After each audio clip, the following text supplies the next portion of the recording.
रामकृष्ण माझं गोड बाळ. आबाची ही कन्या, लाडकी कन्या, लय मोठं काम करते, कष्टाळू पीठ आहे लय माझी बाय. मी पांडुरंगाला प्रार्थना करतो की हिचं शिक्षण पूर्ण होऊ दे, चांगलं होऊ दे, मोठी डॉक्टर होऊ दे आणि एमडी पण होतं. हां एमडी पण. माझी आता मुलगी एमडी होईल आता 2 महिन्यांनी. चालतंय. आणि बघा हे आमचं देव आमच्या समोर बसल्यात. यांचं फार मोठं सहकार्य आहे वारीसाठी आणि इथून पुढच्या सगळ्या आयुष्यासाठी. नम्री कामं द्यावा. रामकृष्ण हरी विठ्ठल केशव गोविंद माधवा. सकाळ सकाळी आपलं येणं चालू आहे. काय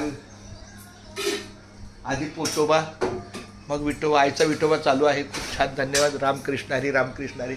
वा वा वा. मुकी घास खाता करावा विचार, कशासाठी मी हे अन्न शेवणार, माझ्या हातून घडू दे शुभक्त सेवा, म्हणूनच मिळवी शक्ती मुक्ती देवा. हरी बोला पुंडलिक वरदा हरी विठ्ठल श्री ज्ञानदेव तुकाराम. फक्त बाळा अर्धा कांदा फक्त दे. देवा रामकृष्ण हरी विठ्ठला माय बाप्पा केशवा. रामकृष्ण हरी.